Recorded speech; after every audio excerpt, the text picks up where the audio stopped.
नमस्कार, आप देख रहे हैं न्यूज एक्सप्रेस भारत और मैं श्रुति। उत्तर प्रदेश के मुख्यमंत्री योगी आदित्यनाथ अपने सख्त बयानों के लिए हमेशा चर्चाओं में रहते हैं। जी हां, इसी कड़ी में उत्तर प्रदेश के लखनऊ में राज्य स्तरीय आत्मनिर्भर भारत स्वदेशी संकल्प वर्कशॉप के एक आयोजन में इस्लाम धर्म पर निशाना साधते हुए उन्होंने एक विवादित बयान दे दिया है।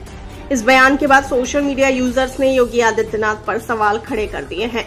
दरअसल उत्तर प्रदेश के लखनऊ में स्वदेशी उत्पादों और व्यवसायों को बढ़ावा देने के लिए एक आयोजन किया गया था। इस आयोजन में सूबे के मुख्यमंत्री ने भारत पर विदेशी आक्रमण का जिक्र करते हुए एक विवादित बयान दिया। उन्होंने कहा कि जब इस्लाम ने भारत पर पहला आक्रमण किया था उस वक्त और उसके बाद भी वर्ष 1100 तक भारत में हिंदुओं की आबादी 60 करोड़ थी।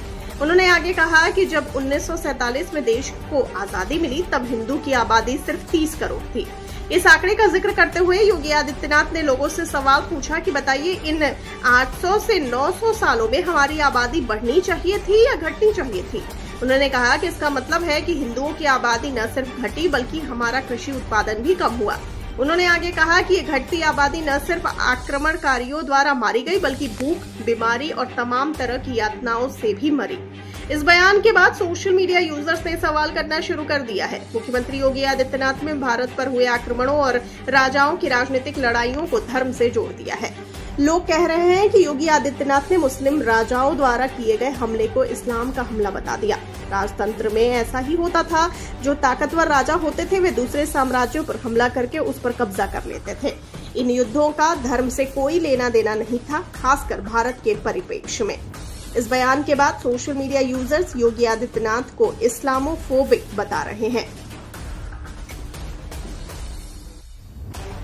इस जीरो बजट खेती ही हमारा अन्नदाता किसान इस देश के अंदर करता था। ये वही खेती थी, गाय का गोबर, गाय का मूत्र, गाय से जुड़े हुए उत्पाद, गाय का खुर उस धरती को मुलायम भी करता था, उसकी उर्वरता को भी बनाता था। परिणाम क्या होता था? खूब अन्न उत्पादन होता था, खूब अन्न उत्पादन होता था, धन धान्य से परिपूर्ण था। कहते हैं भारत पे जब इस्लाम ने पहला हमला किया था उस समय भारत की आबादी यानी उसके बाद भी सन 1100 तक भारत के अंदर हिंदुओं की आबादी 60 करोड़ थी, 60 करोड़। और 1947 में जब ये देश आजाद हुआ उस समय हिंदुओं की आबादी रह गई थी मात्र 30 करोड़। आप मुझे बताइए, इन 800-900 वर्षों में हमारी आबादी बढ़नी चाहिए थी कि कम होनी चाहिए थी? लोगों का कहना है कि योगी आदित्यनाथ इस्लाम से नफरत करते हैं, इसीलिए वो इस्लाम को बदनाम करने की कोशिश कर रहे हैं। आपकी इसमें क्या राय है? हमें फटाफट से बताइए कमेंट सेक्शन में। और जाते जाते इस वाले वीडियो को कर दीजिए लाइक और शेयर और चैनल को सब्सक्राइब करना बिल्कुल न भूलिए। मुझे दीजिए इजाजत, नमस्कार।